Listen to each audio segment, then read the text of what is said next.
Ed Reed makes a couple videos where he's displaying his frustration in the wrong place, which is on social media. The things that he was describing that made me kind of frustrated along with Ed Reed was like, why are we okay with this version of that school? Why is it even at that point?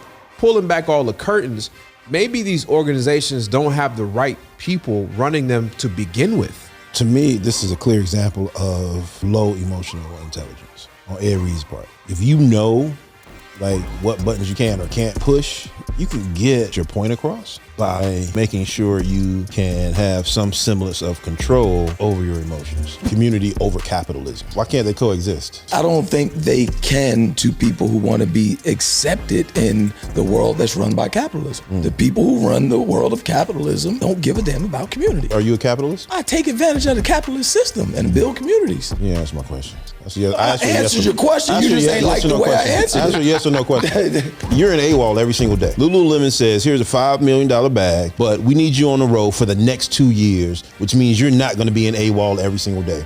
And we know how important your presence is in AWOL. Yo, do you know how long I've been telling? Let me explain something. What are you gonna do? Can I explain something to you?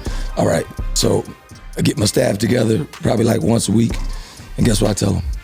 Y'all know I ain't gonna be here soon. You hear what I'm saying? Here's what I'm saying is none of the that I'm about to do is a secret.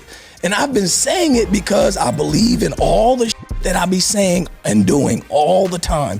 Florida, the state, the governor recently banned AP African American Studies course. Yep. The course was submitted to the state. The state denied it and said, no, we don't want this in there. Made big headlines. And they didn't want white kids feeling bad about who they were. They don't want white kids going home feeling bad about their heritage, period, and their participation in every aspect of the demise and the head start that they got compared and the foundation to of everything that they right. Exactly.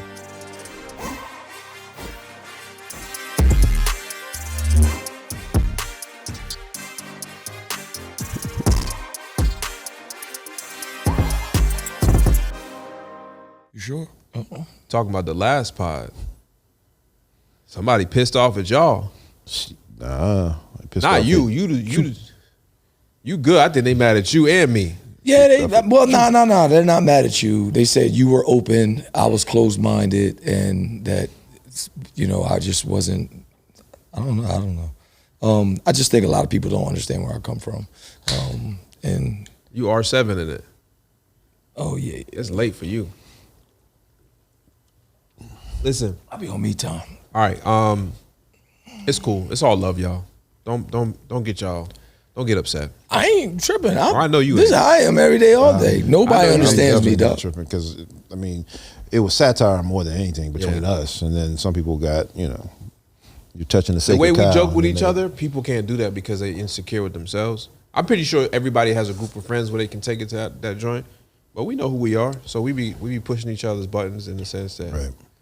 But we also different, so I guess that's why they watching in the first place. I mean, it's entertainment, whatever. We're regular, different. Ed Reed. Y'all real quiet on that. I mean, I don't feel like it. This is I be talking about. Like, I just don't f with nobody. Well, they said he got me. Y'all right. So, here's from Ed Reed never was really the coach of Bethune-Cookman. They started negotiations back in December. This is what I think the AD or whatever, athletic director or whatever said. So Ed Reed is basically looked like he was following in the footsteps of Deion Sanders and coming back as a dope pro athlete. Is he a Hall of Famer? Going to be Hall of Famer? No question, without a doubt. He is a Hall of Famer already? Yes. So Hall of Famer.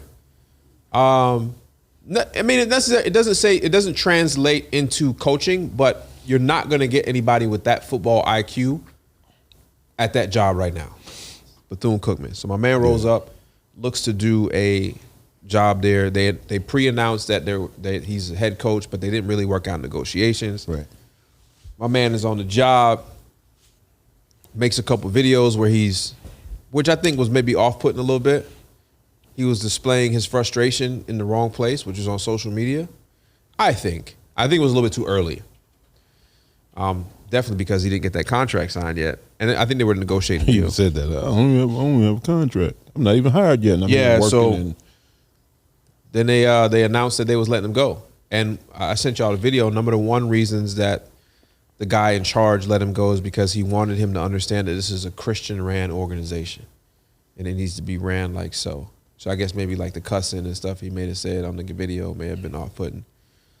I mean, what's y'all opinion on all that though? So to me, this is a clear example of low emotional intelligence. On whose part? On Ed Reed's part.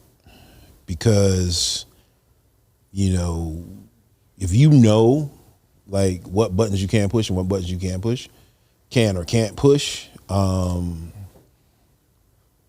you can get the job done, or you can get your point across, right? Or have your objective met by making sure you can have some semblance of control over your emotions. Everything that Ed Reed felt, he verbalized. So Dion felt the same thing. He didn't verbalize it in that manner. Dion felt the same thing, but he didn't verbalize it in that manner. Dion, in my opinion, kept the main thing. And that was turning that program around. And behind closed doors, I'm sure he addressed some of those things. And then later on, he still addressed them, but nowhere near the way Ed Reed addressed those things. And so I think just from an emotional intelligence standpoint, Dion handled that better if we're comparing. What'd you think, man? Yeah, well, Dion's been a longer professional at, this side of the game. So the media he knows side, the media side, and this coaching thing, and just dealing with business, so to speak. I don't know much about Bethune-Cookman, Ed Reed, the whole situation. I think they're in Daytona, it's in right? Florida Yeah, somewhere. it's in Florida. I think that's where Ish in went Florida. to school. I think Ish went to college. Oh yeah, yeah. I think he sound like it. This country is a mug. It's just crazy. He's from South Carolina though. Man, I'm on the flight coming back from Utah and made a connection in Atlanta. And I got my head down. Somebody smacks me on my shoulder, and they're like, "You never know who you see on the flight." And it was Ish. See what I'm saying? See how you did the voice? And I'm telling you, see? It was Ish. Shout out Ish. So my thing is, I mean, I kind of got an opinion about the Ed Reed situation. I do think it was. I think it was his timing was off with him displaying his frustration. Yeah. But some of it also kind of tells me, I mean, we all get frustrated when we're trying to fix things, especially when you hear the AD or whoever it was, the athletic director, whoever's in charge was like, yeah, we got $10 million and we need to place $10 million into these things and blah, blah, blah, blah, blah. But the things that he was describing that I put in the group and that made me kind of frustrated along with Ed Reed was like, why are we okay with this version of that school? Like, why is it even at that point, right? And so pulling back all the curtains, maybe these organizations don't have the right people running them to begin with, right? And so maybe Bethune-Cookman doesn't have the right athletic director, the right person in charge, the right person making these decisions in the first place. Yeah, they probably can't manage their household well versus, trying to manage an entire school. All I'm saying is they may have people underqualified in those positions to run that school or schools like so, right? And so it makes me think that Dion seen these frustrations, but knew he was using this play to level up, yeah, right? I think it's a little bit of all that. So I'm not saying it was nothing it wasn't nothing negative. He wasn't trying to do it on purpose, but he was like, I gotta play, and my play doesn't require me to say something out loud, even though I'm very frustrated, right? And I'm not gonna say it out loud because I gotta play, and if my play works, then this will come out later. So my problem with it is you're probably spot on, right? But the people that Ed Reed was talking to can't do anything about it. Right? Yeah, That's you social talking media. Online. They can't do anything about it. So snatch the AD, snatch the chancellor and whoever else, put them in a room and say, yo, these are problems that I see right now. I think he did Let's that. address them. I don't know. But according to the videos that I've seen, he did that. But him, him airing out the dirty laundry of Bethune-Cookman, online, internationally, I just don't think that was wise. So hold on, this is a university people are paying to go to. Absolutely. I'm guessing, do they have football scholarships? Yeah. So did you watch the video where the kids that played on the football team? Did you watch the video when they described their condition? I seen a little bit of it. Where they said we're sharing helmets. Our helmets are moldy. Yeah. We don't have showers in our locker room. We have to shower wherever we stay at. Yeah. Like, why is that an acceptable thing? It shouldn't be acceptable. Close your university down or close that program it down. It should not be accepted. You get what I'm saying? It should be accepted, but my issue is, none of us are perfect, right? So, and we've talked about this before. If I got an issue with either one of you, I got an issue with EA, we're going to go behind the curtain and have that conversation. I'm not going to have that conversation out, in front of the world and kind of air out your the dirty laundry. I'm just not going to do that. So, I don't know. That Ed Reed decided to do that. Me personally, I just wouldn't do that. That's all. Because all of the things that you talk about, that's facts. And I believe, I don't know, but I believe that the students have said that. They've called home and told mom or uncle, and then they've gotten with the coaches or the ADs those or whoever. students that were on cameras, those 3 students said that Ed Reed done more for the school in that short amount of time he did than all the other staff has ever done for that situation. Yeah.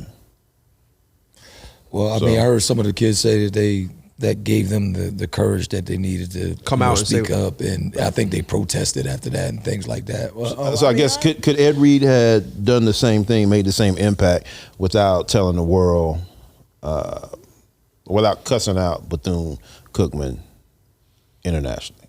Could the same?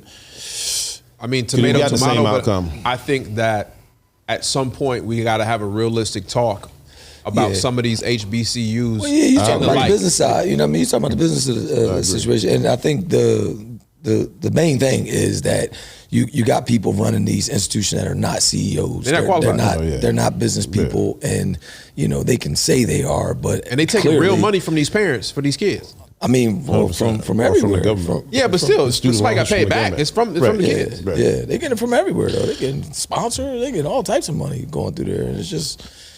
I don't know. Is this the end of the saving HBCU football programs? No, not at all. Who's gonna take that next risk? Well, for one, let me explain something to you. For one, before you walk into anything, you actually kind of go in, you scope it out, right? Correct. All right, so you don't think he's seen some of them conditions before he was like, yo, let me go down here and check out Bethune-Cookman? That wasn't his first day on campus.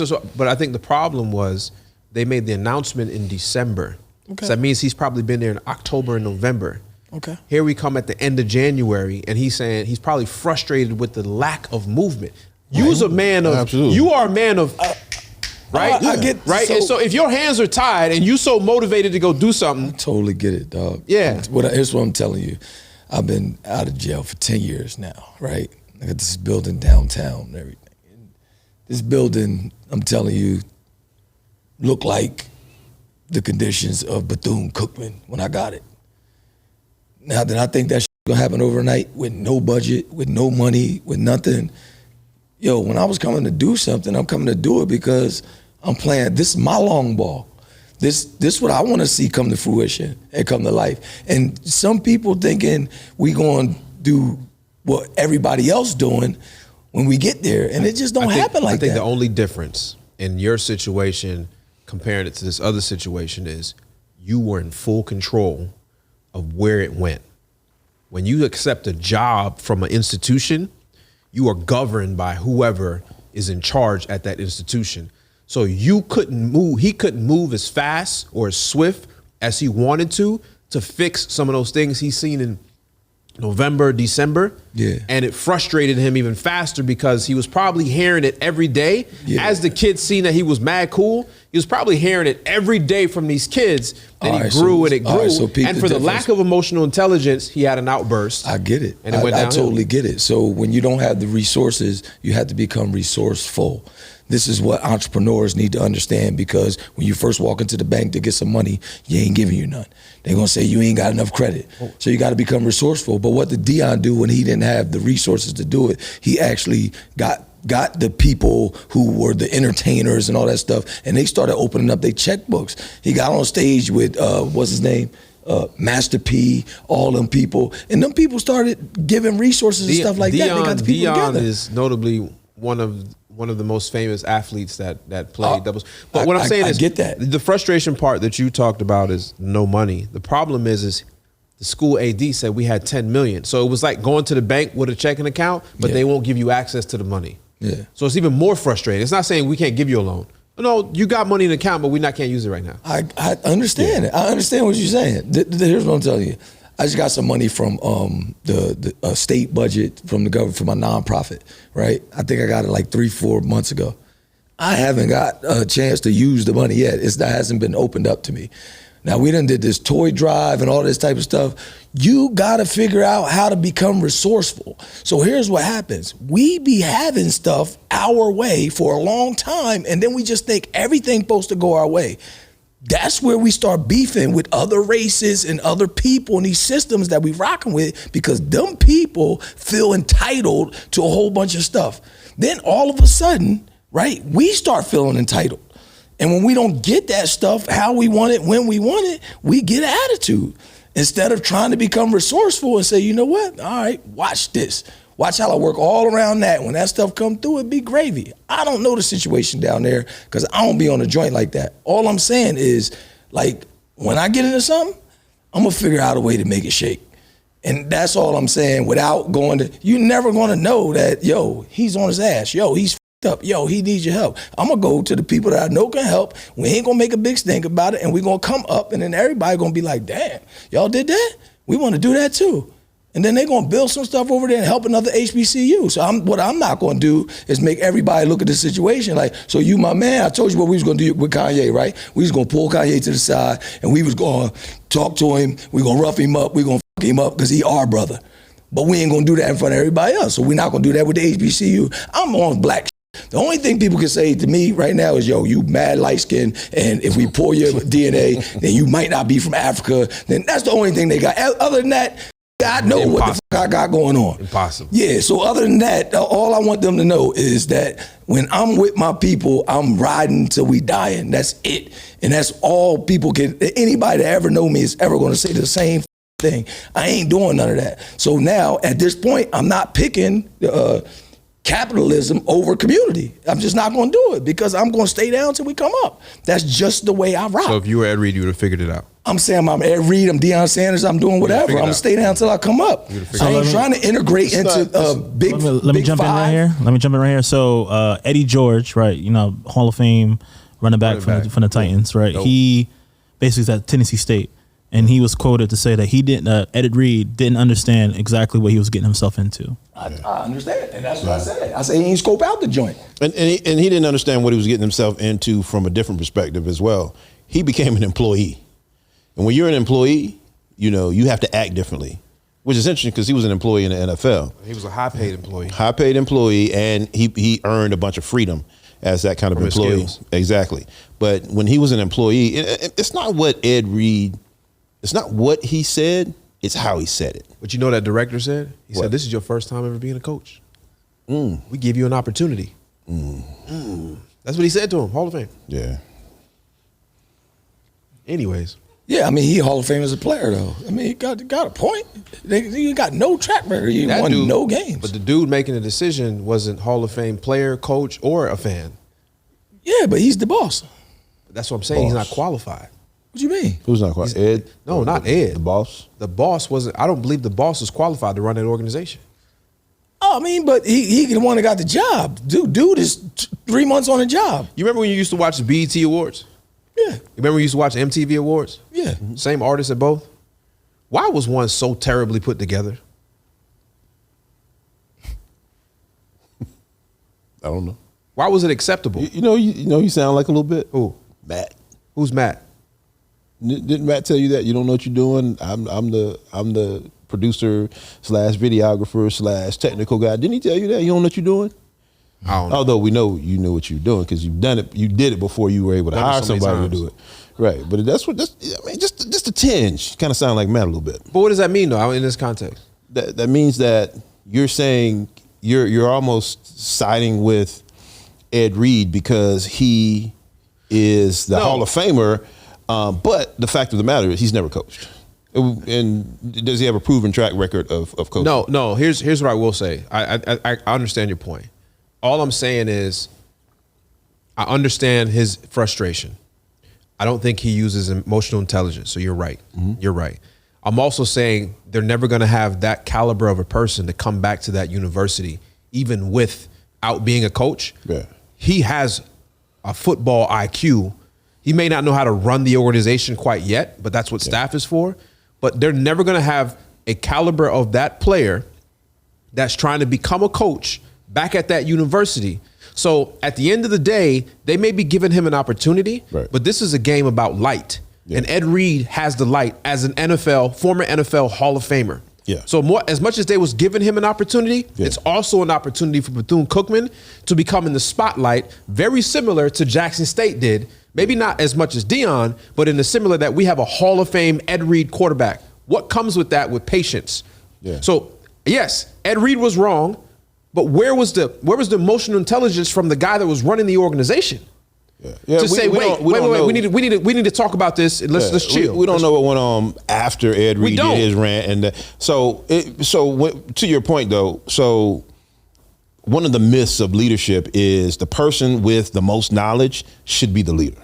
That's a myth. Yeah. Right. So the person, a lot of times clinical directors, like in mental health, the person that knows the most is made the clinical director, which they couldn't lead anybody, they couldn't lead somebody out of a wet paper bag.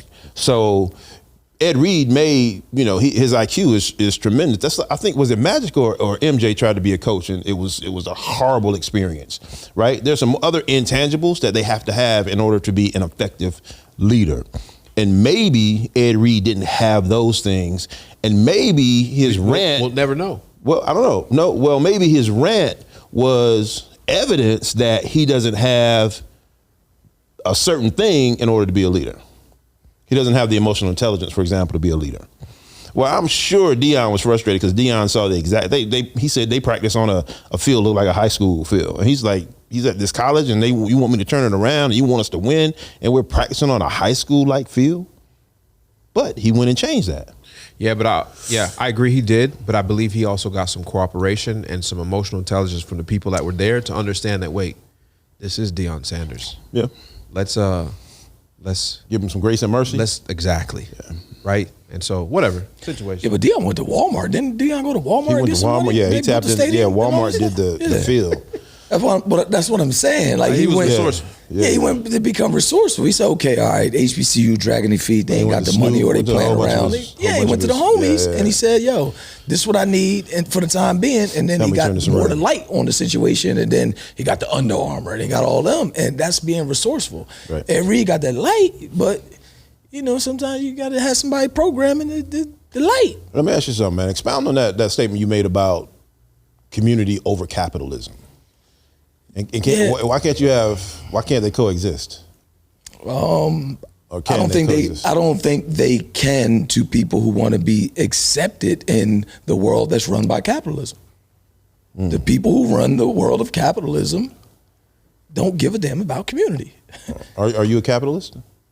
I take advantage of the capitalist system and build communities. Yeah, that's my question. I answered your question. You just ain't like the way I answered it. Answer yes or no question. Are you a capitalist? That's yes or no. First of all, I'm not on the stand. It's not a yes or no question. I can say triggered again. Whatever. Chill, bro. I'm not on the stand. It's a yes or no question. You sound like the prosecutor or the DA. Are you a capitalist? Bro, did you hear what I just said? So you're not going to answer the question? No. Here's what I will say. I tend to disagree with your notion there. And the reason is I believe that you can, for example, like I run a couple organizations that make a few $1 million every year, and people would say I'm a capitalist. I outsource some of my talent overseas because it's more effective for the business. People say, well, you're a capitalist because you could just hire somebody for that same position at, 5 times the amount. Well, it just doesn't make sense. But somebody's losing their job. No, they're going to lose this anyway. It's just part of it, right? So, but let's talk about the other people that I do hire. And then you have the charitable aspect of our organization, right? Today I just gave $20,000 to the school so they can send the kids to Ghana.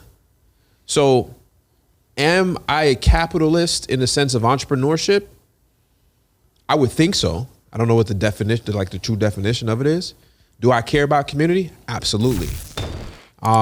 Capitalists put innovation, investment, and revenue before anything and everything. Is that the true definition? Yeah, I don't know. much. I'm not understanding. Pretty much. I mean, I'm sure there's a scholastic definition, but that's a yes or if you no boil question. it down, yes, yes, it is. It is. If you boil it down, then it becomes, man, please don't give him no juice. If you boil it down, as a capitalist, you're an entrepreneur that takes risk and invests in your business to grow revenue.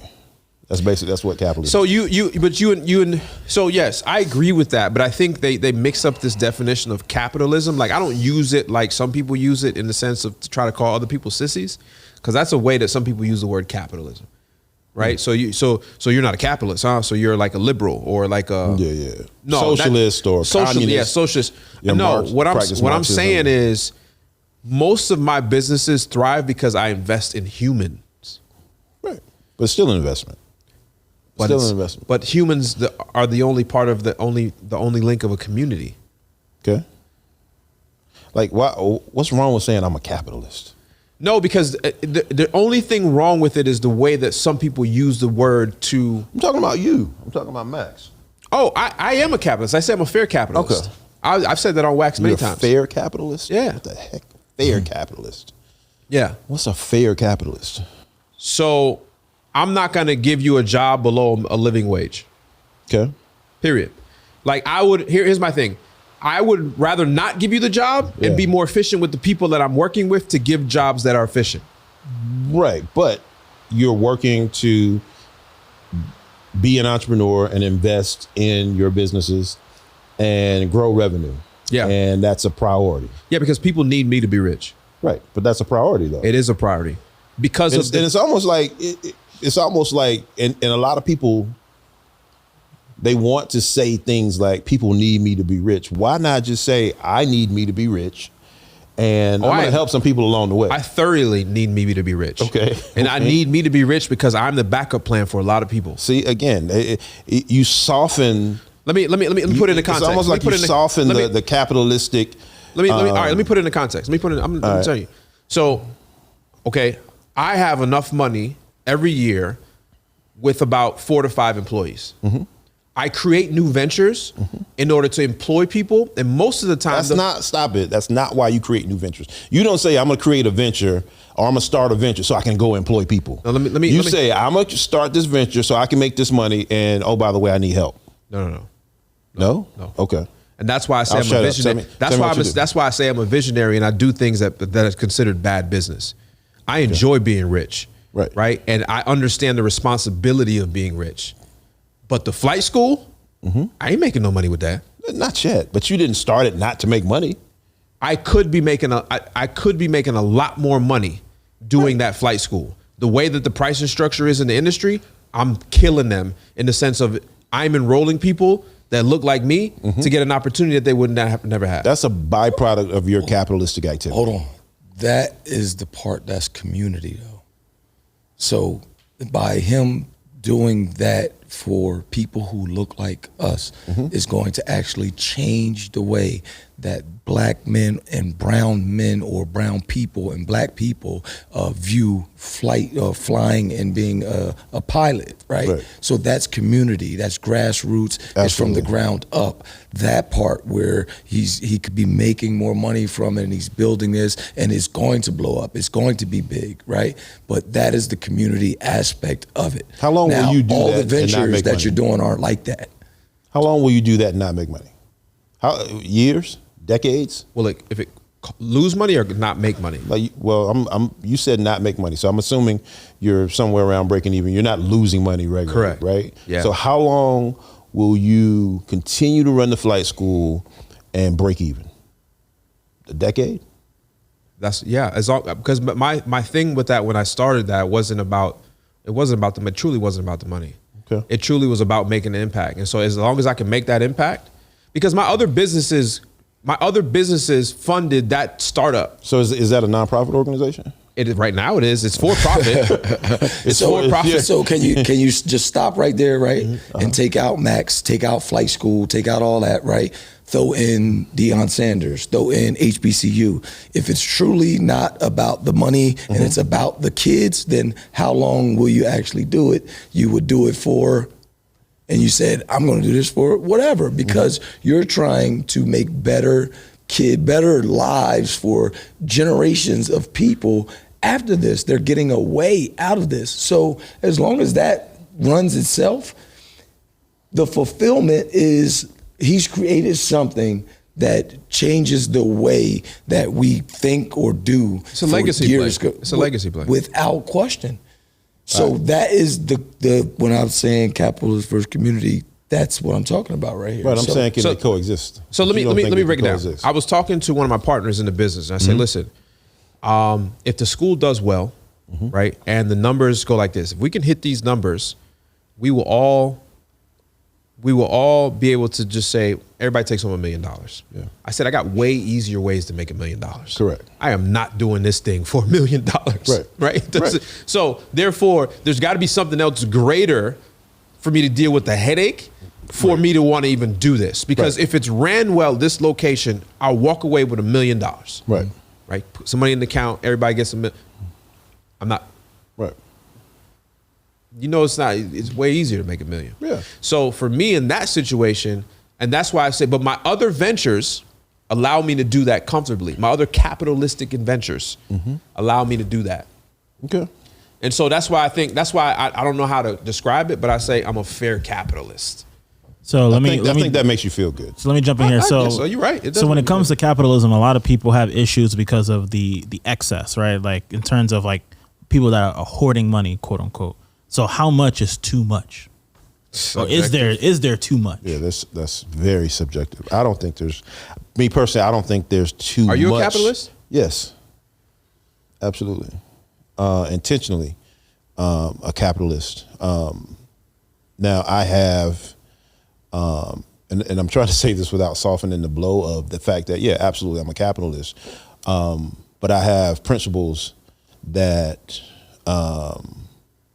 involve making sure that People are treated fairly. Not only people are treated fairly, but the capital that's generated, we sow that in other people's lives, and that's just a principle that we have. That you say that to make you feel good. Yeah, well, I mean, it's the fact. It's the fact that matter. I'm so saying I'm a true capitalist. I'm a true capitalist, and it's about profits. You're not a true capitalist. Because that part of the definition, you're actually writing that part yourself. So that kind of softens it. Which he can't be a true capitalist by saying that. No, he can't. He can't be. But in my opinion, I don't think when you add that community piece where you say you want to make sure that it makes an impact. Right. Yeah. A true capitalist in my objective, and the reason why I was like I had to add a different word to it. Right.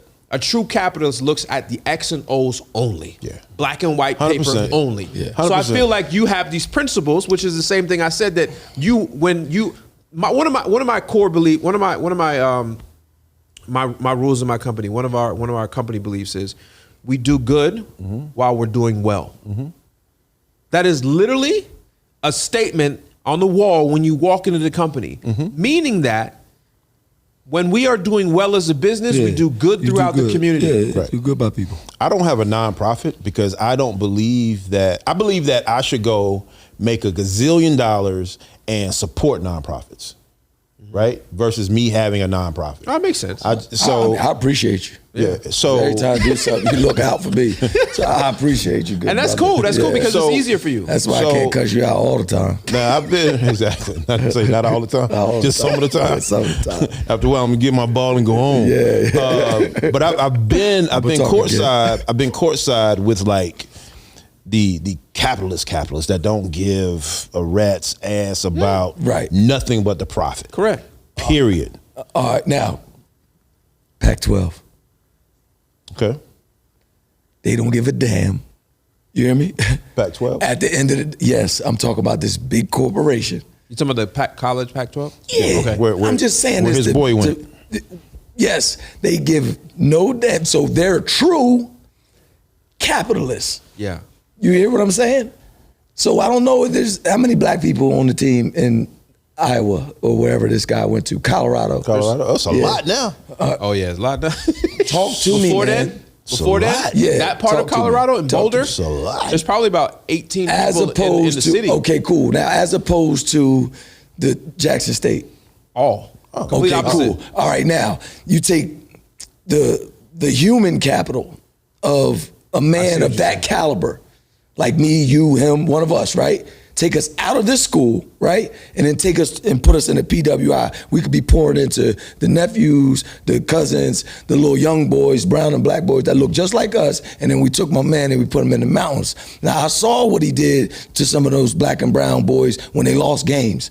And I'm looking like, yeah, that's the kind of things that we need to help our young black and brown kids do when they lose, because football is a microcosm of life, and these kids are going to have this stuff long after he's gone. And then he took his talents to South Beach. And now there's a bunch of black and brown kids that probably won't get them principles like the way that my man would have gave them to them. But I'm just talking from that perspective, just to throw that in there real quick when we talk about how some people do on this side and that side. Now, here we are. Again, we on Rosa Parks time, where we about to go trying to get a seat on a bus in the Pac-12. And we about to make it better for everybody else that come sit on the bus when we could actually be riding in our own buses in Winston-Salem. Safe But bus company. it's all good. You know, we got to figure this. We got to figure out when we going to build and buy and have our own stuff instead of trying to be accepted by these big old whatever they are. Starts with capitalism. Then I think the exceptions had something to do with 5 million versus 300,000. I don't know. Was it 5 mil, 10 Which- mil? Is that what 5 he got? mil? Yeah, 5 Right. million. A year? Who are you talking about? Private jet for recruiting. Isn't it 20? Wasn't it 25 or food for 30 for the whole breakfast. thing? sheesh. But which is the Seen capitalism? that cafeteria? Compared to that Man, hey, cafeteria. man, I get it, man. Shoot, I come to the Max house and I feel like Right. I don't want to go back. You know what I mean? I feel like My wife be like, "Didn't y'all finish at 8:00?" I'm like, "Man, it's Pac-12." I'm over I got to be over here and be accepted. I don't know how I'm Stay at feeling. Max house for a little while. Even I hate to go back to this whole HBCU Dion situation. And I know it's beating a dead horse. I don't know how I feel about the entire scope of the situation. One part of me says, yeah, bro, you got to do what you got to do. Yeah. And the other part of me says, come on, man, you got to build. Right. And so I don't have a true answer. I'll be dead honest with you. I don't have a good answer of how I either. feel. I'm I don't emotionally either. toward in both of those situations because I understand is because there's that thing going. How long do you love something that doesn't love you back? And so his frustrations, maybe because he didn't put his frustrations on social media, we will never know what it was Oh, really. no, he was super frustrated. He just Yeah, knew but how it was to- only he a knew- piece. Yeah, I mean, what I'm saying is, yeah, he didn't display him, and he did what he had to do, man. He did the right thing, man. He did the right thing. I think he did. I think at the end of the day, It's capitalism. he did what he had to do. It right? was Capitalism. it was capitalism. Capitalistic play. So the reason why I be Let me just explain this to you. The reason, and then I'm done with it. The reason why I be upset with dudes is because I be thinking that we the same. And clearly, you gotta stop that. I gotta stop that. You gotta stop that. I gotta stop thinking that. I mean, I look at dudes and I'm like, yo, I just and wish I saw it, and I'm like, yeah. I look forward to the day, and the day will come soon where Inshallah. you will be staring at a $5 million or 7-figure bag, and you will be Have to like, make that decision. I don't. So the decision ain't. It's yo. You have to make the decision if I rock with the community or if I rock with capitalism. It ain't that.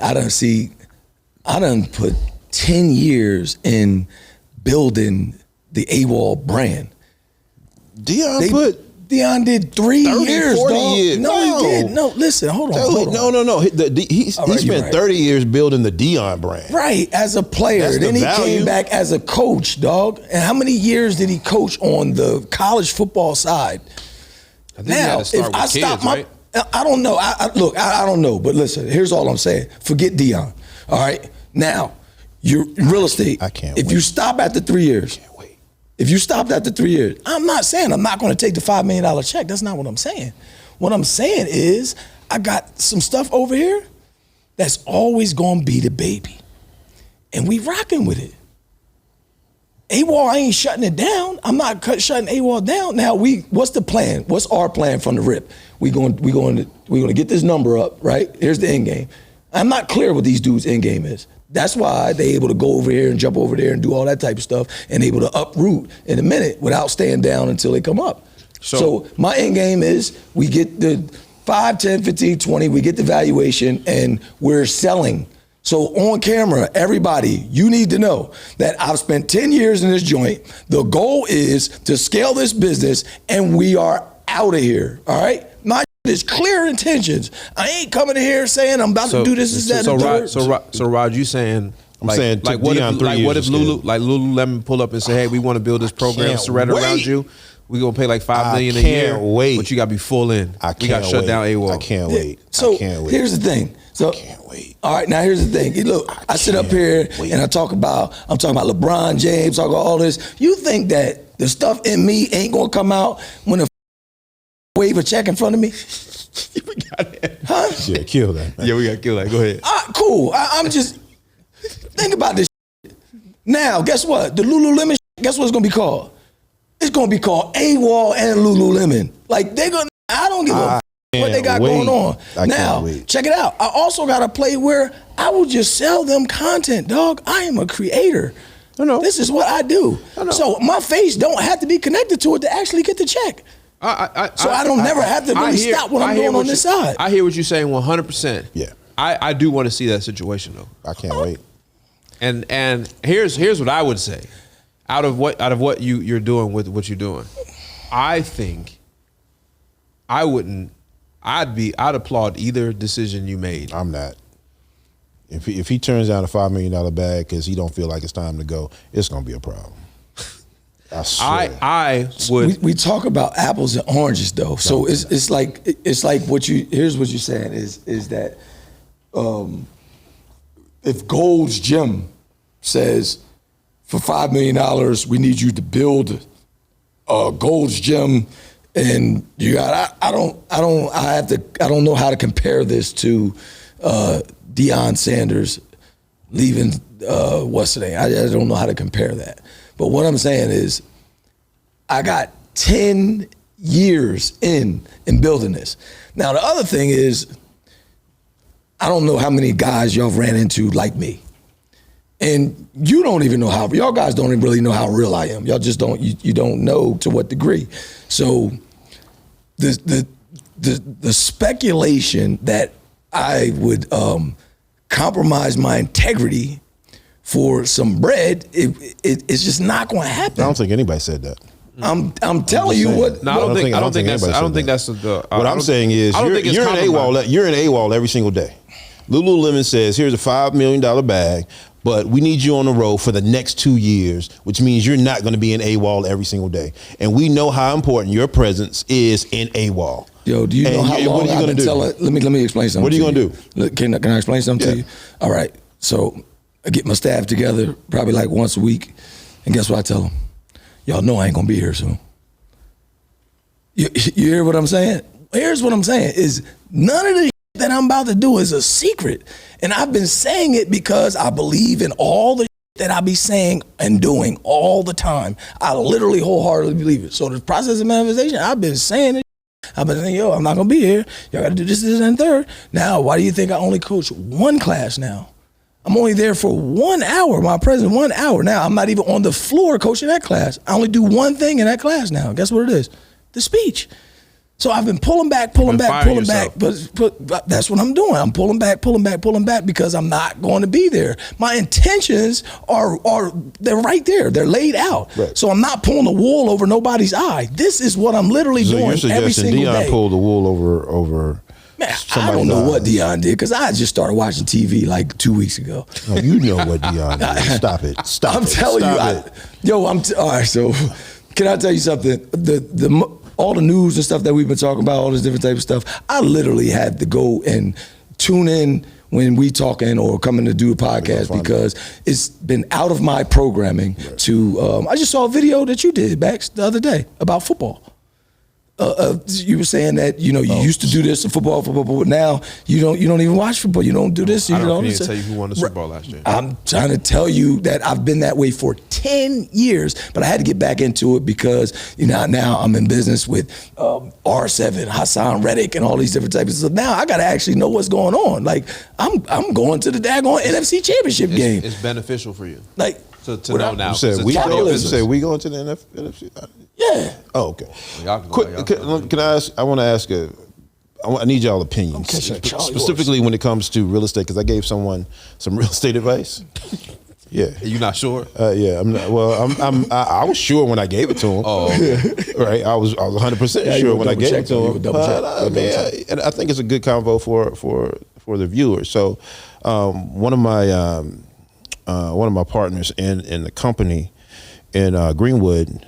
They were getting ready to move to Tampa, and her husband went down to Tampa, and they were looking for a place to stay. And so it was like rush. We got to find somewhere to live, and we got to find a house to buy, right?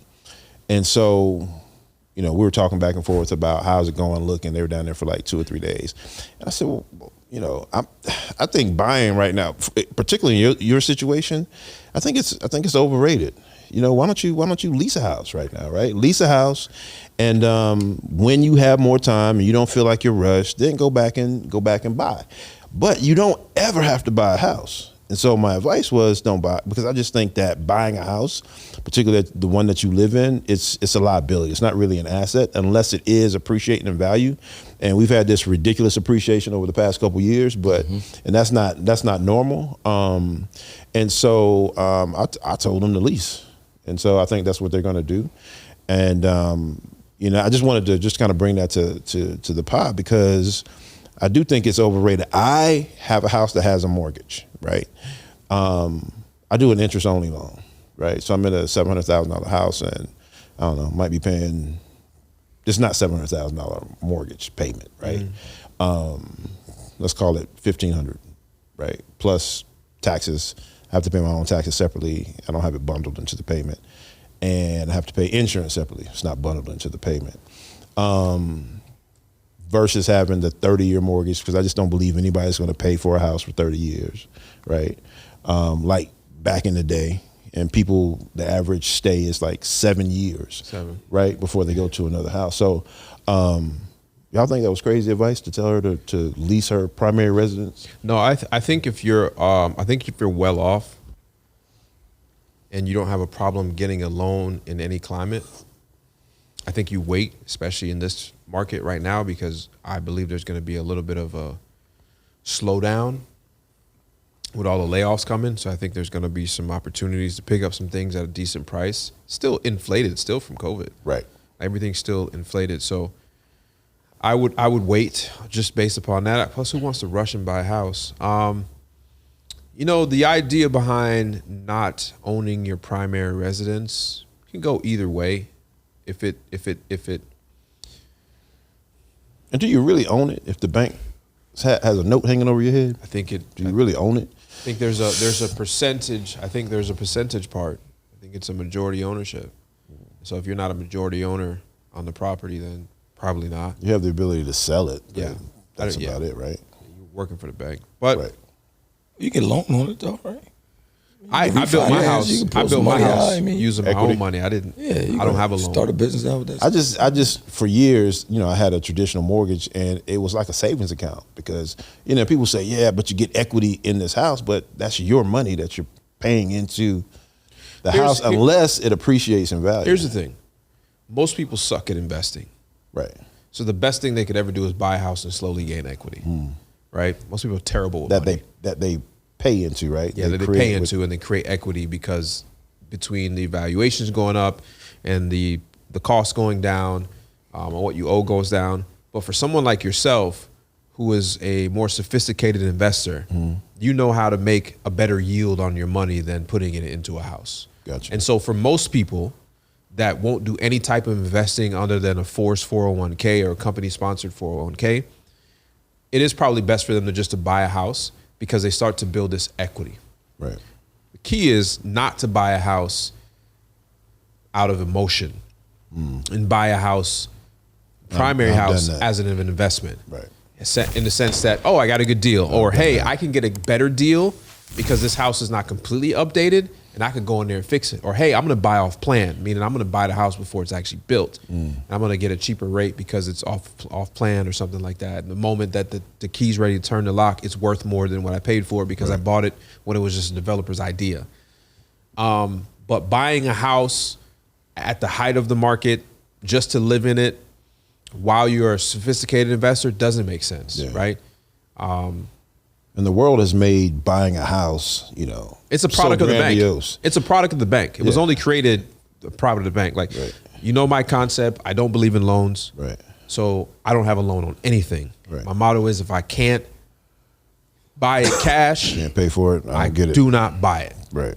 And it's that simple. But So people are caught up in the fact that you have to own a house because it's a part of the American dream. And I have to own my house instead of leasing the house. But here's what's dangerous about that rhetoric, Okay. in my opinion, is that to a people that are so far behind in the financial wealth scale, I don't think we should have that conversation with owning a house is not important. The reason is because I buy too many houses that are inherited by family members that own a free and clear house that grandma lived at or auntie lived at that nobody wants. And I turn those houses into passive income with a small investment and fixing it up, as need be. Right. I mean, I bought houses for $15,000 that are now worth $180,000. Wow. And so the point that I'm making is I don't ever discourage anyone from buying a house. I only try to hope they buy it smartly. By right. Yeah. By right. Yeah. So I do talk about how you should buy a house and how you should look at it and take the emotions out of it slowly. That's a great point. So it's not buy a house, but make sure you don't buy a house the traditional way, or you don't buy a house with the bank leading you, or even a real estate agent, because a lot of times don't buy from emotion. Buy from a sole person. I'm going to live in my investment. Yeah. And so you can make it an investment because, like I said, when somebody doesn't buy a house, right, and they don't have any other investments, they're throwing away their money with leasing. Yeah. At least with owning a house, you may get $50 back in the first. You know what I mean? Right.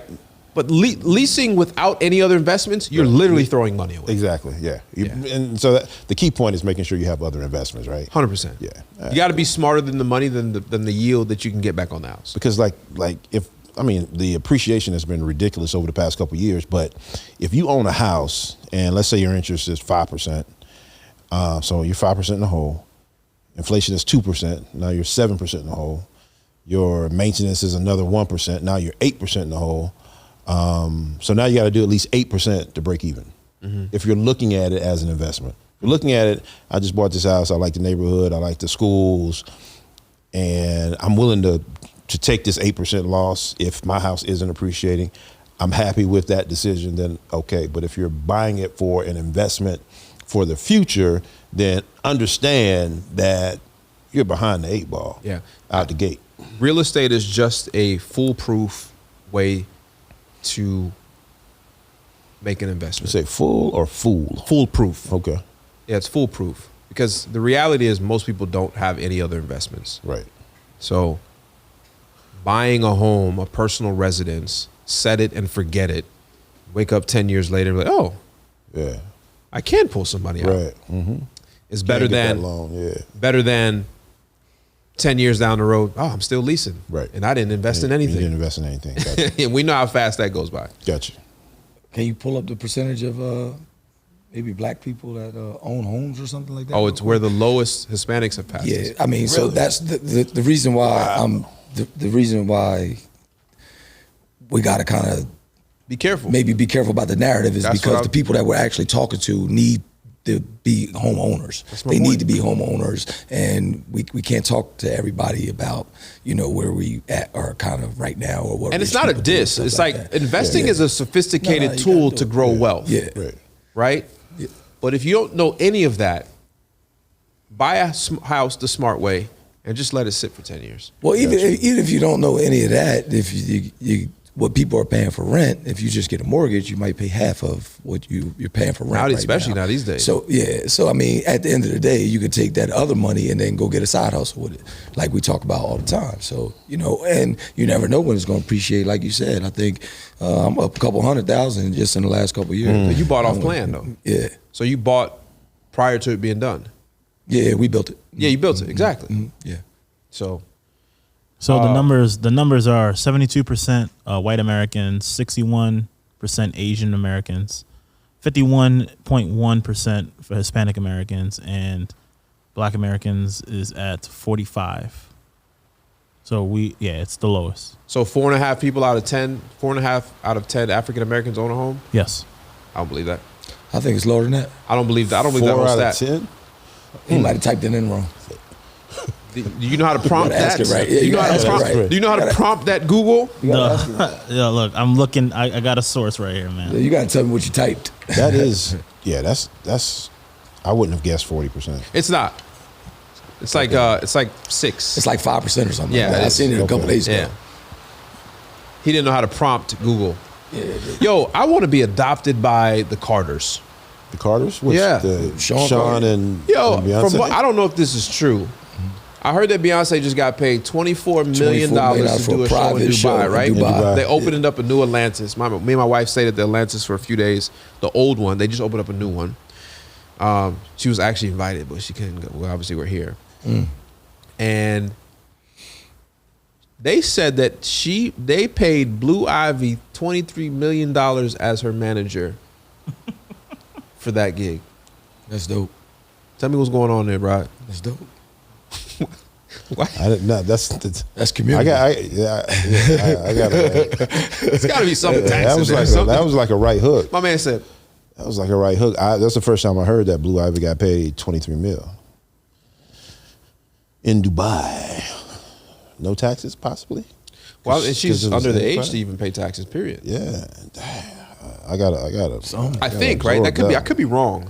I gotta absorb that. I know a kid can get paid up to a certain amount without paying taxes. So what it says. I know it ain't 23 million. That's AI. That's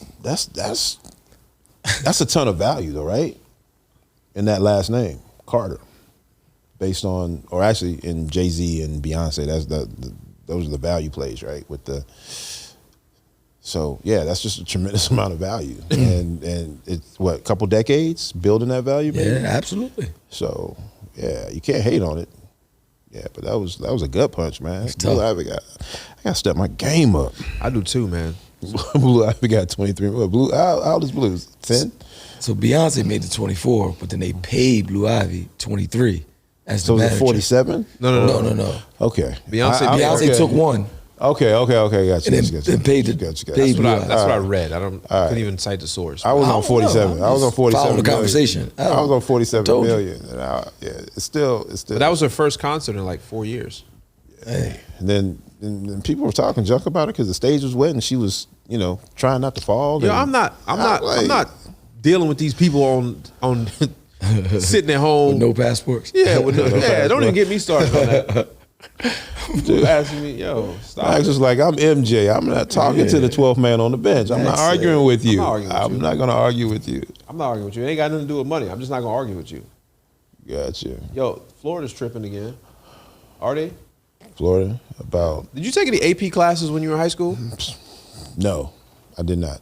So it was interesting though. In my high school, they have that. They didn't have AP, but there's like one step below AP and then regular. So I was in that one step above, but it wasn't AP. Because like we talk about like my daughter, the stuff that she's taking when she took it compared to when I took it, like, she was doing Japanese in the 3rd grade. And I was like, I barely got to Spanish in the 11th grade. You know what I'm saying? So, but no, it wasn't AP.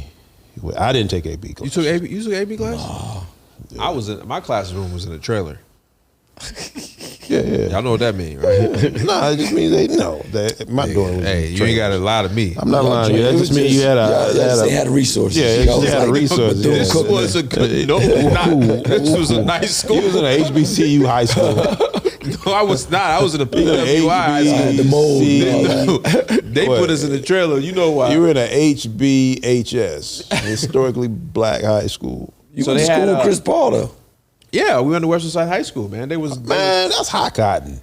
West Forsyth? That's what I'm telling you. That's high cotton, man. So my school classroom. I had some of my classrooms in the trailer.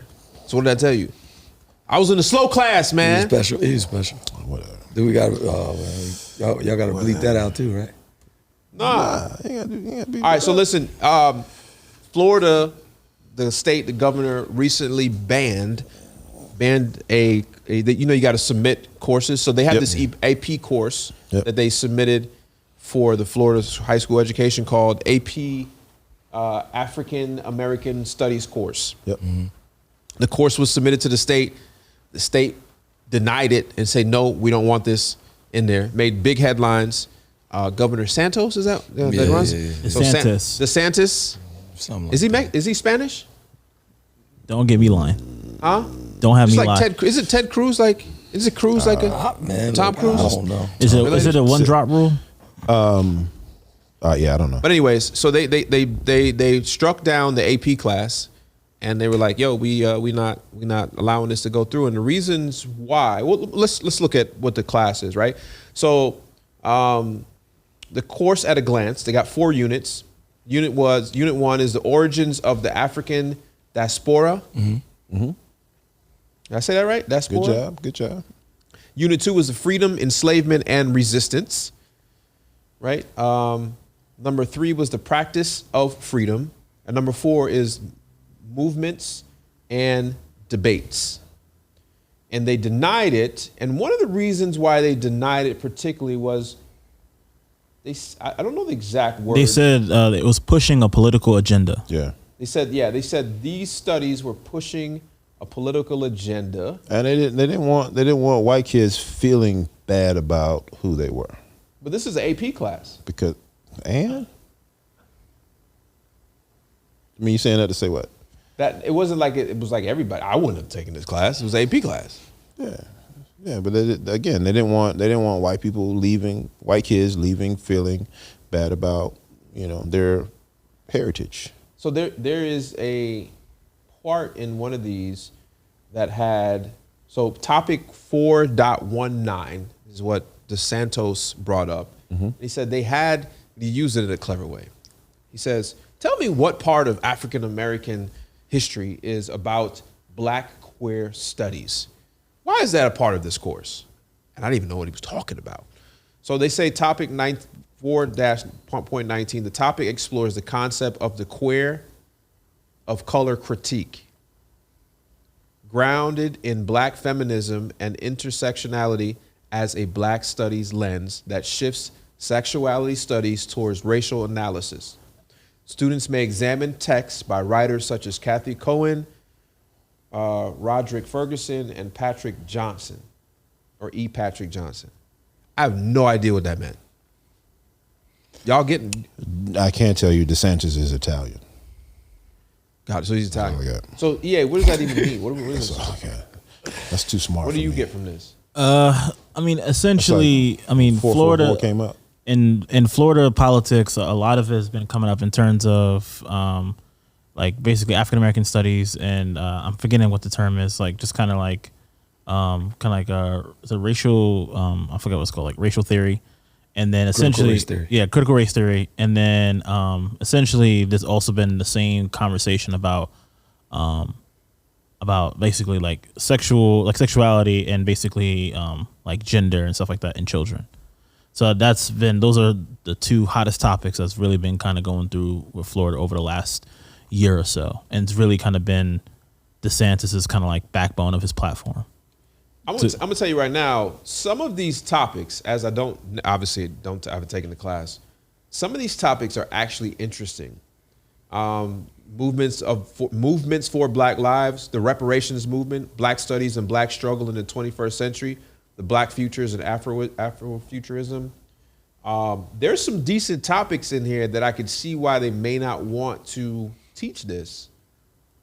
But I think we should post this in the blog portion and in the notes, so y'all can go look at this yourself. It's the official release document. At the end of the day, with capitalism and systemic racism, which is all the same thing. All right. What? We get to the Capitalism and systemic racism is the same. when everything is controlled by there's an agenda and it's just controlled by a group of people. Right. It's the same thing. Okay. One of them is just tied to some stuff that we controlling at that time. That's all. It's still the same thing. So what I'm saying is, with this, when people actually find out like who they are, where they from, and actually can have a paradigm shift, can actually, start to think different about, where they come from and stuff like that, there's an uprising, there's a revolution that actually happens. So you can't let this come out, because if you do, then you're going to have a bunch of free-thinking Black people now, and you'll have a bunch of free-thinking Black people that are mad at white people, and then you'll have a bunch of white people who are questioning their ancestors or trying to figure out that, dang, wow, everything that I learned or taught was... So it's a new version of telling the slave not to read? Oh, they're going to keep disguising it as that. Yes, sir. Yep, pretty much.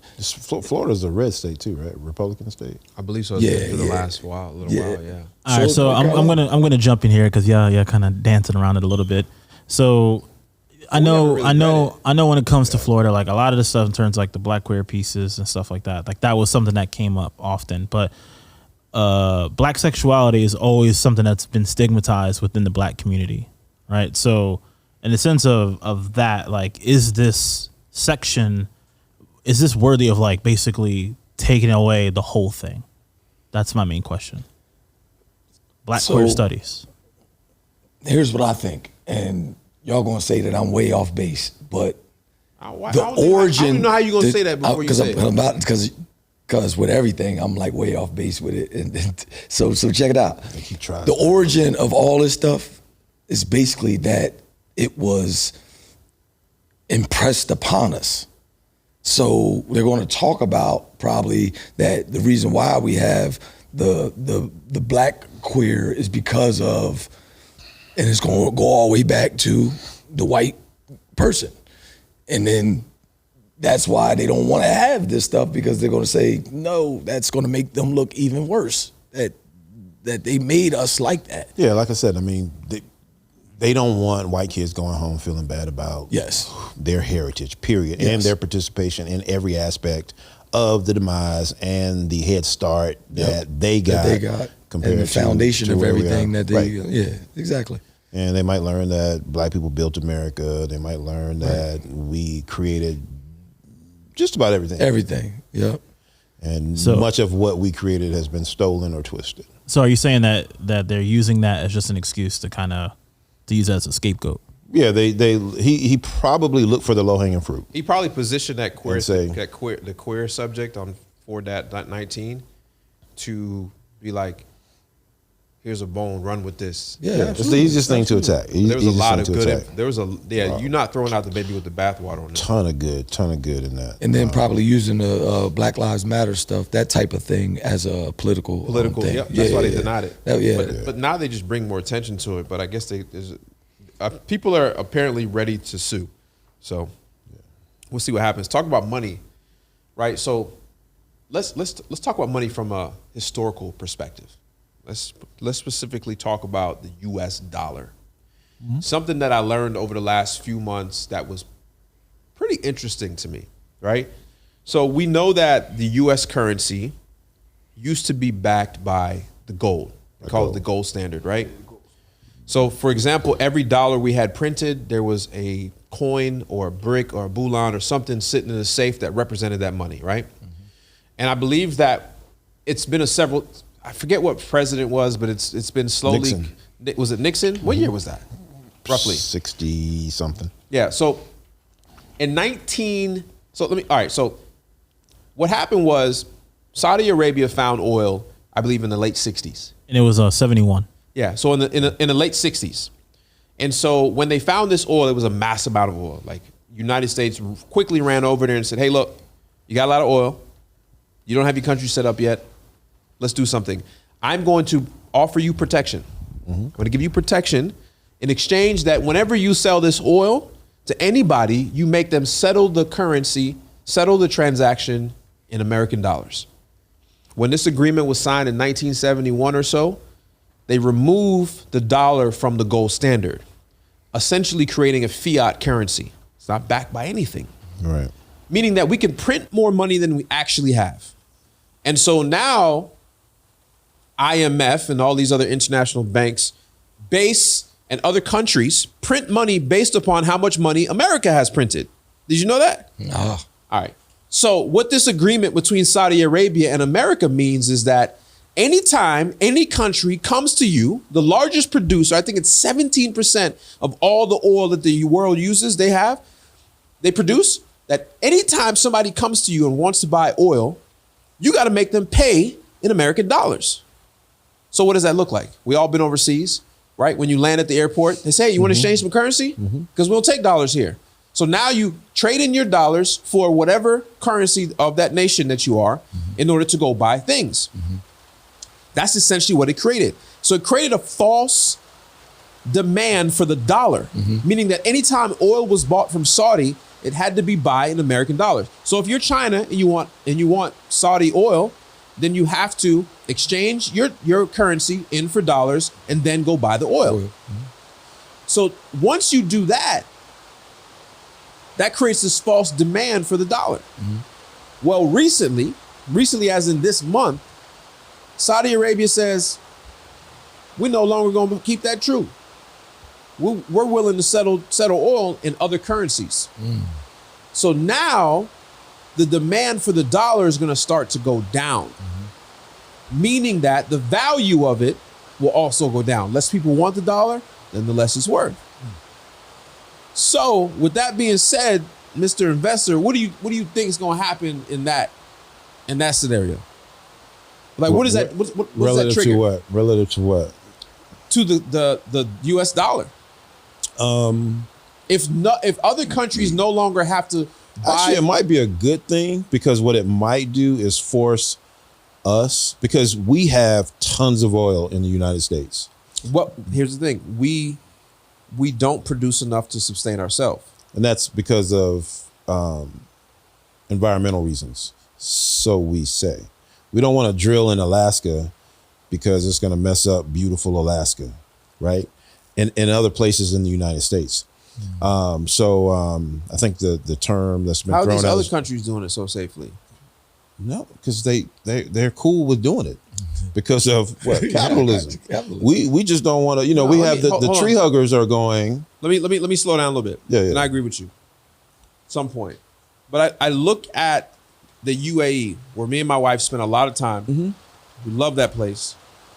Is that because they are so oil rich, you don't pay income tax. You don't pay a business tax. Now, I think coming up in the next few months, you're going to have to start paying like 9%. And the cities are so clean. They have so many. I mean, the place is just dope. Right. Because of their oil exports. Yeah. So you mean to tell me if the United States has a real large oil deposit, Yeah.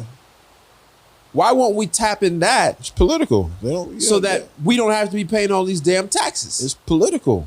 They don't. Tree huggers have said you're not drilling I in got Alaska. you really tell me 100%. or you really believe 100%. hold on, wait a second. You really believe that a group of tree huggers can stop multi-billionaires? That's the excuse. Okay, so that's not the excuse. Okay, That's the excuse Okay. for I know us you not to smarter go than drill in Alaska. That's the because I excuse. know you smarter than that. I'm good. Hey, EA, pull up. What is the U.S. oil reserves? Our own stock.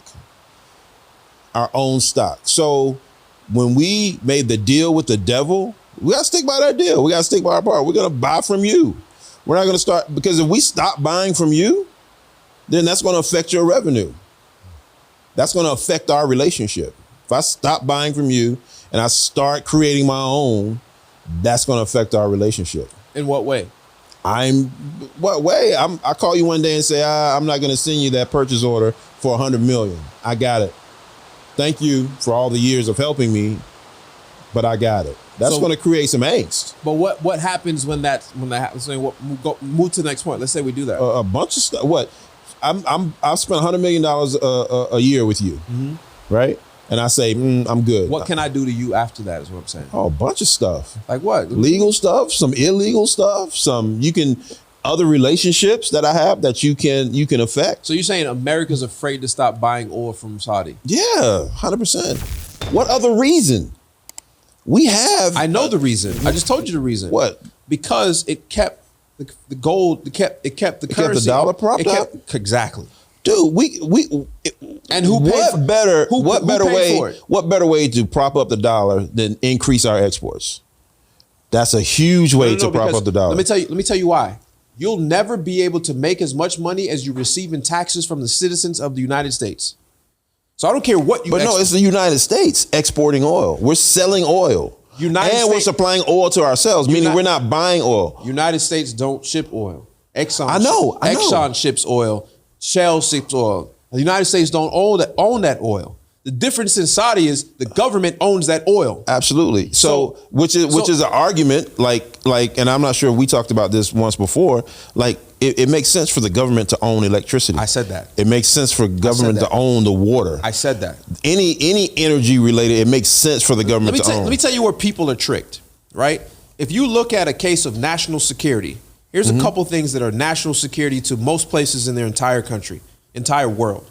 One is electricity. The electricity grill, if tapped into or broken, will demolish your entire country. Right. If you take away the energy supply from a country, you will demolish the entire country or nation. Right? If you take away the internet, play with the internet, that will demolish the entire country because all those things I just talked about are ran on the internet.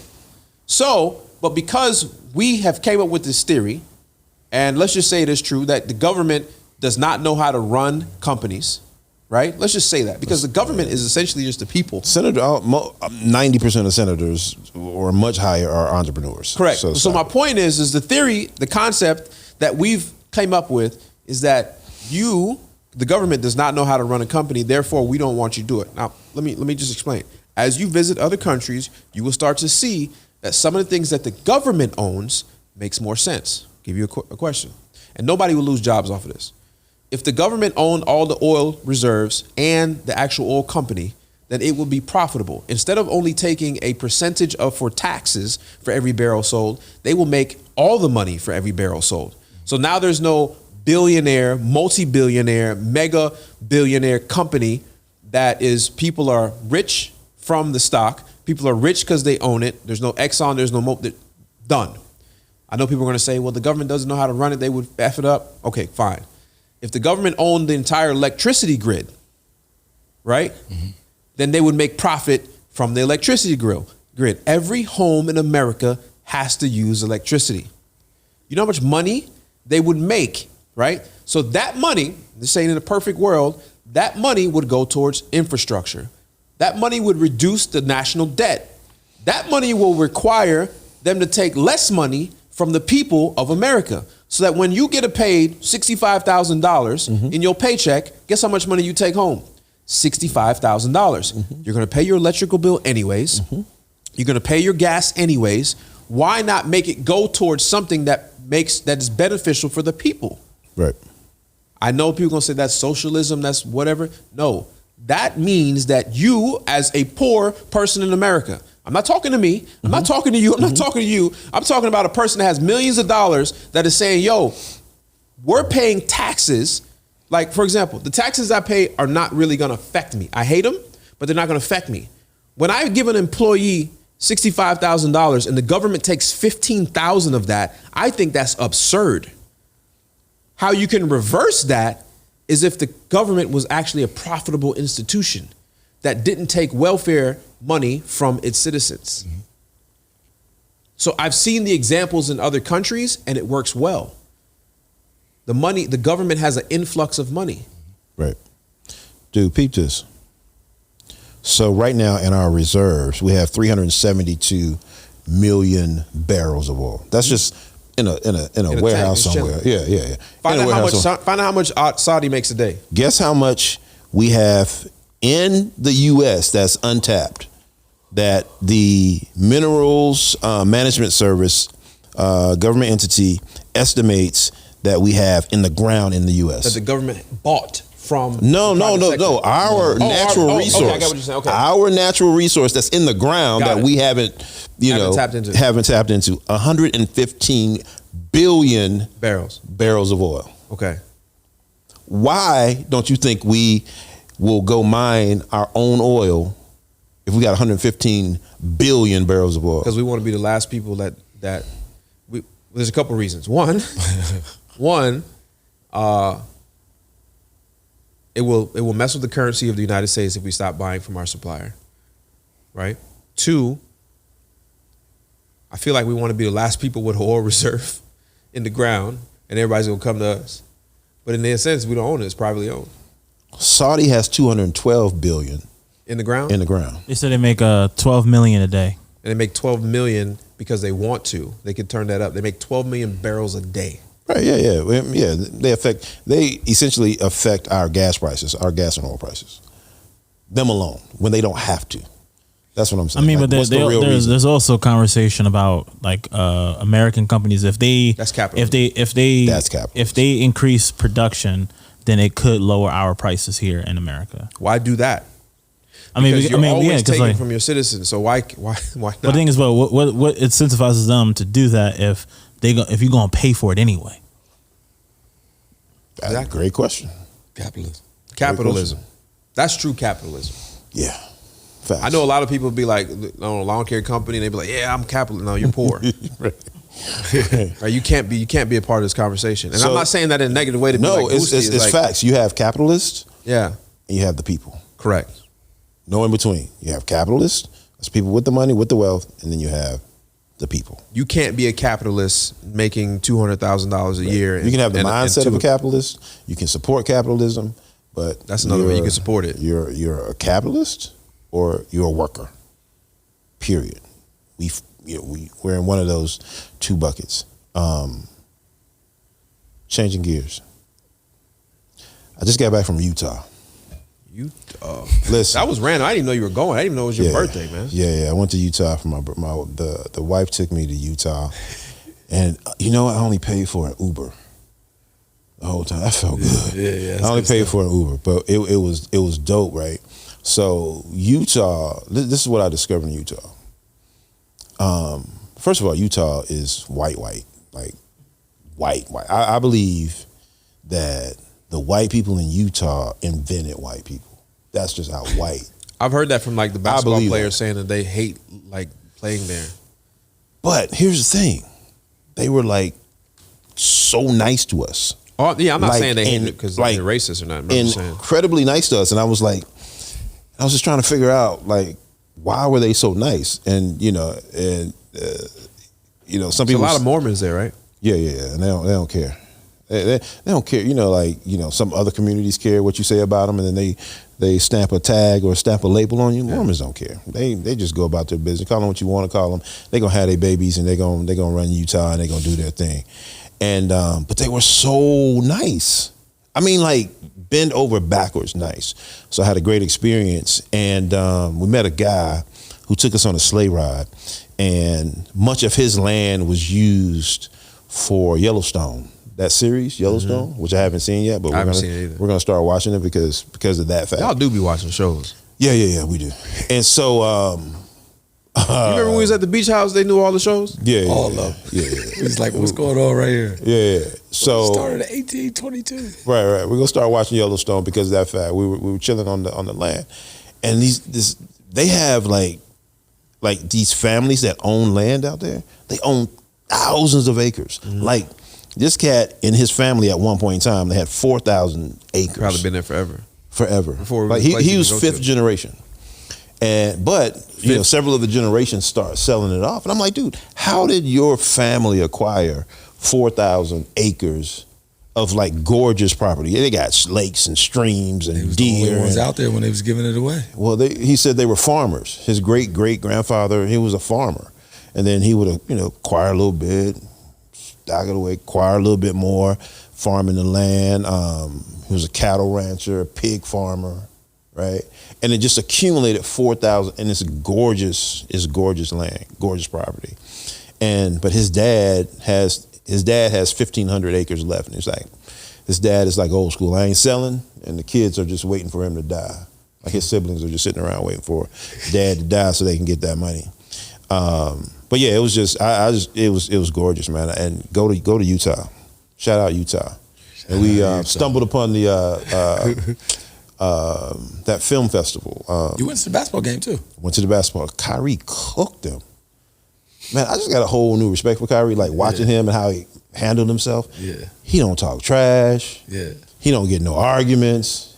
Kyrie cooked him for 48. You ever seen an NBA player score like almost 50 points? That's the first time I ever witnessed that, and it was amazing. Sundance Film Festival, that was dope too. The Brat was on our plane coming back. Oh, word? Yeah. Okay. We didn't bug her. She just like looked at us and waved and smiled, that kind of thing. But so we saw some celebs out there. But yeah, it was great, man. Utah, yeah. Totally different experience. Glad you enjoyed yourself. And when she told me we were going to Utah, too. I was like, what are we going to do in Utah? Utah? Was dope. You go skiing or something like that? Did not go skiing, nah, man. I ain't gonna break nothing, bro. You know, come back whole. I ain't got no recovery time. And you got to go back to the gym with this dude. Yeah. You know, when you said generation, what time? How many years do you think they consider a generation? It's a standard. I want to say, is it 15 years? It's 20 to 30. Yeah. Is it 20 to 30? Okay. It's 20 to 30. So if he's fifth generation, that's 150 years. That land is still in their family. But that was 150 years ago. Right. That's when they started accumulating it. They didn't have. Could black people accumulate land 150 years ago? Oh no, that's a part of that's a part of the head start that that we've been talking about. Nah. Like we're talking like black people couldn't go to a Mormon church until like 1978. So just can't go in there. You can now. I mean, like the Mormons 1976, they couldn't pull up. No, sir. No, they couldn't pull up. They could pull up, but it was like, I heard this was church. I want to pull up. Yeah, I want to come in and you lost if you way out there in 1970 something. Could have been snowboard. That's the thing. Listen, if you want to disappear, go to Utah. You been to Wyoming yet? Nah. We should go out there and do a dude ranch. Yeah. I used to live out there, but that's a different You story. lived in Wyoming? Yeah, I was in the military though. Did you ride horses and all that stuff out there? No, I didn't. Okay. I didn't. Yeah, but it's like if you want to disappear or if you need somebody to now. disappear, Utah. I hear you. I got to go with about 100 of us. Huh? I got to go with about 100 of us. I'm telling you, it can't just be me and my wife or just me and my family. I just won't feel safe. Yeah, it was just we saw cats ice fishing. I got some type of normalcy. Ice fishing on a lake. Yeah, see, I ain't doing none of that. Why not? I don't even watch. Have you ever skied? Have you ever snow skied? Yeah. I've been on hey, what's the whitest activity you've ever done? The whitest activity? Hockey. You play hockey? Yeah, you played hockey. Oh man, little known Black history fact. You play hockey? No, I mean, I ain't play. I mean, I had some friends that played hockey. He played did like together. professionally, or like he played it before. Right. Yeah, but still, that's a little known Black history fact. What about you? What's the whitest thing you've ever done?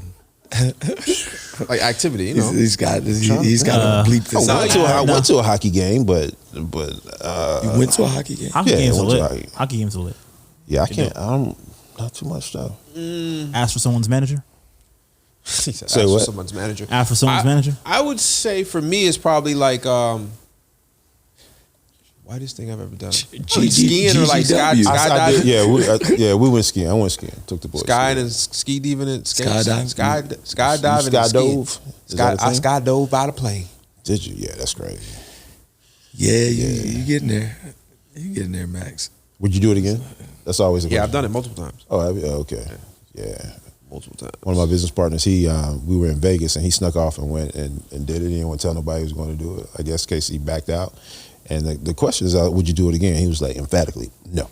I would not do that again. But I definitely wouldn't jump out of a plane either. I weigh too much. That's my answer for a lot of stuff. I weigh too much. He sent us that video. Oh yeah, I weigh too much, bro. Yeah, with the dude trying to, I weigh too much. Yeah, trying to scale down a mountain, I weigh too much. Yeah, you doing none of that. No, sir. I asked you, I said, yo, you going skiing? He was like, no, I ain't doing none of that. Nah, bro. Yeah, that leaves you sore. Because those are muscles you don't use on a daily basis. What you got to use for skiing. Yeah.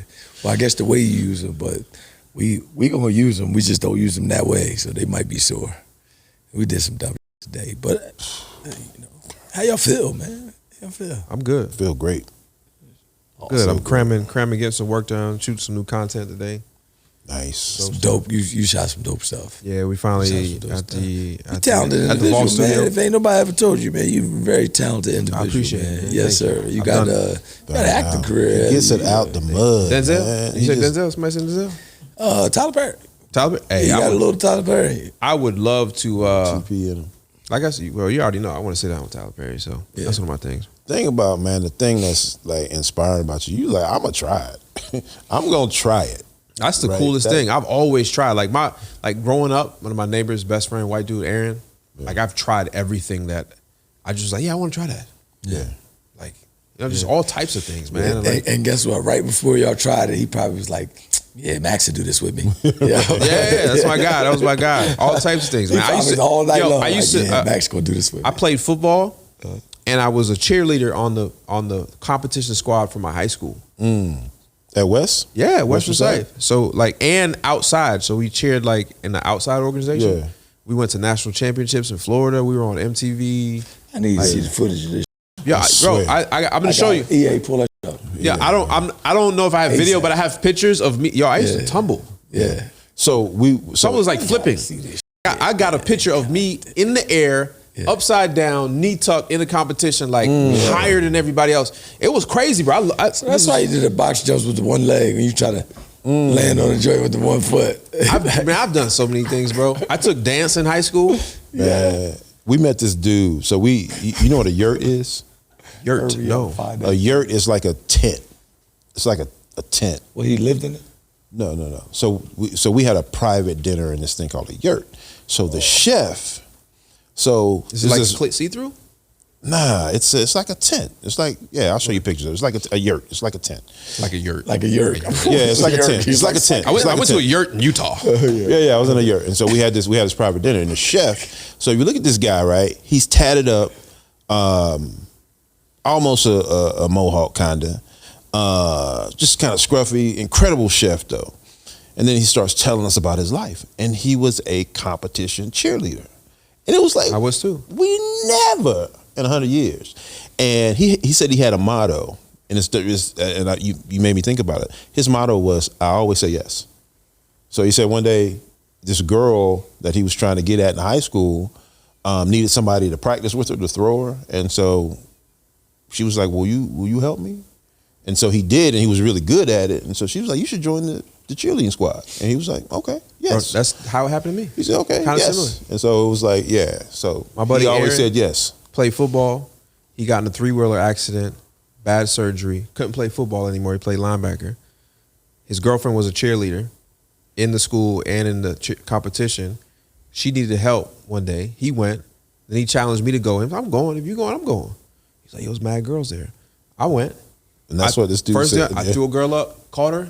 He was like, why don't you join? I said, why not? Right. Let's do it. Yeah. So I can't miss football though, but I can do this. What year was that? Around what year? He's looking for footage. He's looking for it. I'm on Dig it. in.